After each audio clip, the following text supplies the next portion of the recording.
Olá, bom dia. Vamos iniciar o nosso estudo. Hoje vamos começar o item ainda do capítulo 23 da obsessão, o item 243. Aliás, 243 não, a gente vai começar hoje a falar sobre a subjugação. Então, é o item 240. A subjugação é uma opressão que paralisa a vontade daquele que a sofre e o faz agir a seu malgrado. Numa palavra, a pessoa está sob um verdadeiro jugo. A subjugação pode ser moral ou corporal. No primeiro caso, o subjugado é solicitado a tomar decisões frequentemente absurdas e comprometedoras, que por uma espécie de ilusão crê insensatas. É uma espécie de fascinação. No segundo caso, o espírito age sobre os órgãos materiais e provoca movimentos involuntários. Ele se traduz de médios escreventes por uma necessidade incessante de escrever, mesmo nos momentos mais inoportunos. Vimos os que, na falta de caneta ou lápis, simulam escrever com o dedo por toda parte onde se encontram, mesmo nas ruas, sobre as portas e os muros. A subjugação corporal vai às vezes mais longe, pode impelir aos atos mais ridículos. Conhecemos um homem que, não sendo nem jovem nem belo, sob o império de uma obsessão dessa natureza, se achava constrangido por uma força irresistível a se ajoelhar diante de um jovem com a qual não tinha nenhuma intenção e a pedi-la em casamento. Outras vezes sentia nas costas e nas pernas uma pressão enérgica que o forçava malgrado à vontade que a isso opunha, a se ajoelhar e a beijar a terra nos lugares públicos e na presença da multidão.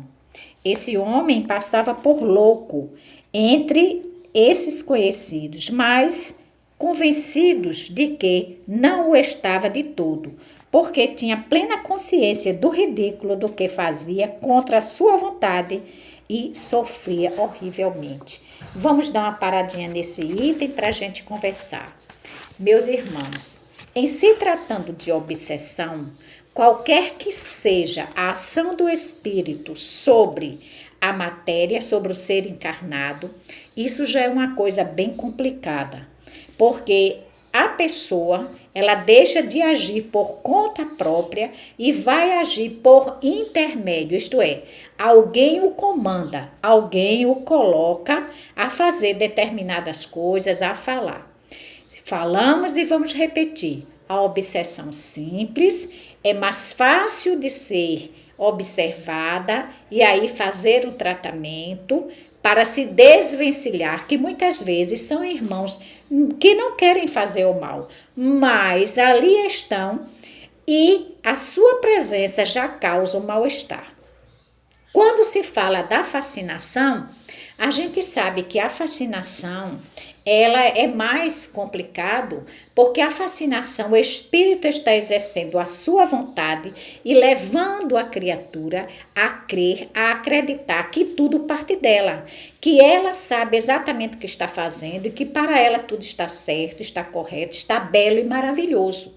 E não vai aí adiantar, muitas das vezes, chegar alguém a chamar a atenção das pessoas, dessas pessoas que estão passando por essa situação e mostrar a elas que elas estão passando por um processo de obsessão na fascinação, onde está levando ela ao ridículo e que ela precisa se libertar, se desvencilhar desses espíritos para que ela possa voltar à sua vida normal, fazendo as coisas normalmente. Porém, a gente sabe que na fascinação as pessoas se fascinam com maior facilidade. Veja só, basta você ter algumas atitudes e alguém o elogiar nessas atitudes que o seu orgulho vai bradar, vai falar mais alto e você vai se achar o todo-poderoso, o sabe-tudo, o capacitado. E isso é uma porta aberta para que esses irmãos que já estão ali ver lá na espreita, a interferir e aí alimentar mais ainda no ser humano o motivo de se fascinar mais ainda e não se permitir ser ajudado. Quanto à subjugação, que é o que estamos falando agora, então ele fala da subjugação moral e da subjugação corporal. Ele dá a entender aqui, foi muito claro em dizer que é uma espécie de ilusão que o espírito cria naquela criatura que já passou de uma fase de fascinado. De fascinada, ela já aumentou, né, o grau de obsessão para se subjugar, está sendo subjugado à vontade do espírito, ao que o espírito quer fazer, da forma que quer fazer, sem que o espírito encarnado possa intervir em nada. Moralmente, isso lhe causa grandes transtornos, porque ele passa a ter, a provocar determinadas situações, a tomar decisões que não é dele, do feitio dele, mas estando subjugado a uma outra vontade, ele o faz. Na subjugação corporal, o caso é bem complicado, porque nós sabemos que aí vai utilizar, o espírito vai impor no espírito encarnado, no ser, as suas vontades e humilhá-lo diante de tudo isso. Imagine a pessoa subjugada à vontade de um espírito e fazer tudo aquilo que ele deseja porque ele não tem mais a sua vontade própria.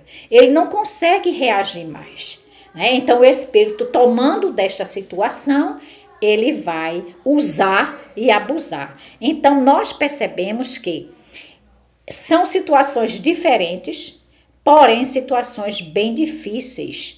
E principalmente quando se deixa ser arrastado por estas situações e não foi buscar nenhuma ajuda.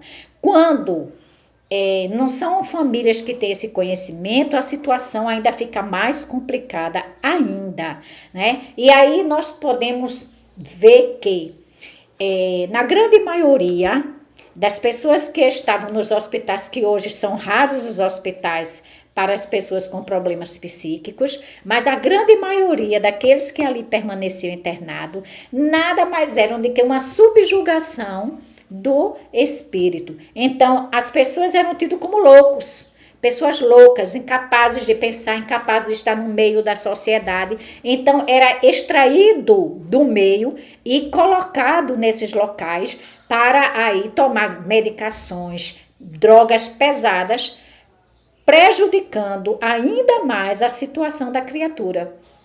Porque estas drogas que eram ingeridas num momento de crise, onde estes espíritos atuavam com maior intento, estas crises eram combatidas com medicações que faziam o corpo adormecer, mas que nada resolvia.